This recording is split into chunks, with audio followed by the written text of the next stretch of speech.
The economy is on everybody's mind, from Washington to Main Street. With us is Harvard University professor Lawrence Summers, who was Secretary of the Treasury under President Clinton and served also with President Obama as an economic advisor, National Economic Council. I am pleased to have you here. We're just getting these numbers, and it looks like it's 8.3%. What does that mean? I know you haven't had a chance to look at the data, but trending is important. Well, the improvements in the unemployment rate, job creation, these are all positive things. And there is a fair amount of evidence that the pace has picked up over the last few months. Whether that will continue, whether we'll have another disappointment, no one can know. But it's certainly better when the numbers are coming in a little ahead of expectation than when the numbers are disappointing.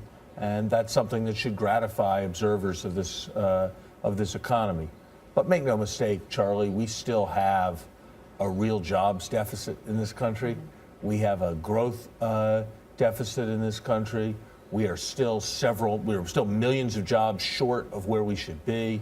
The level of incomes in the country are probably $1 trillion short of where they should be. So we're going to have to pay a lot of attention to growth, to demand, to keeping this economy going and growing for some years ahead. How long is the economic recovery going to take? I think we're several years away from a return to full employment and normal economic conditions.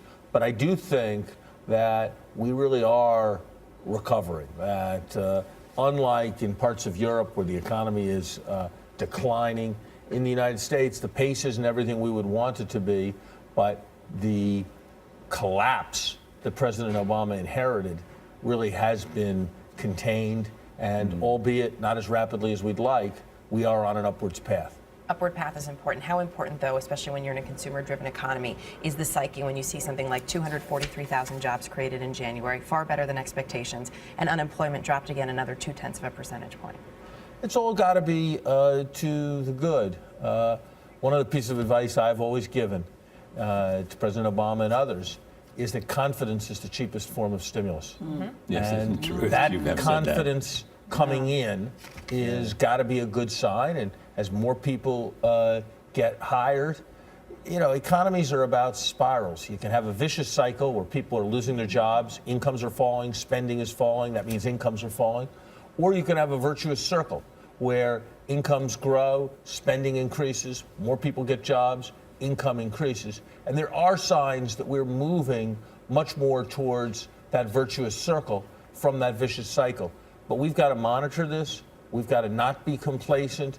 If you look in past years, there were accelerations in the winter in 2010 and 2011 that slowed down afterwards. So we got to keep focused on this economy. What's a good number? Because we hear it's 8.3. I keep waiting for somebody to say, okay, finally we got it right. We got the right amount of jobs. The number's good. What is a good number, Larry, that we can say, okay, we're all good? You know, we're never all good. We always all can improve. Well, when was the last but time normal economic conditions would be unemployment somewhere in the 5 to 6% Full employment is that would considered be 5 or 6%. normal or full employment. Okay. And so we've got a long way to go.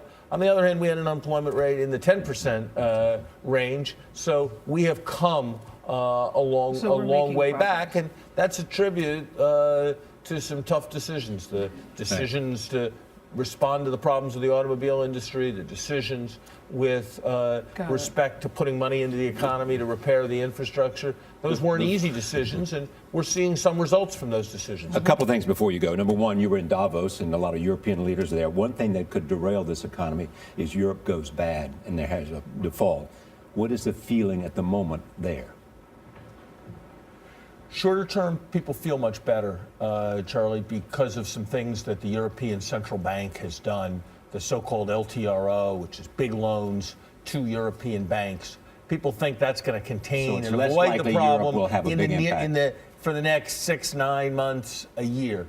Beyond that, there's still very fundamental questions about how do you respond when an area becomes depressed and it can't devalue its currency, and it can't cut its interest rate, and it slows down and gets more in debt. So the fundamentals of the European situation, unresolved.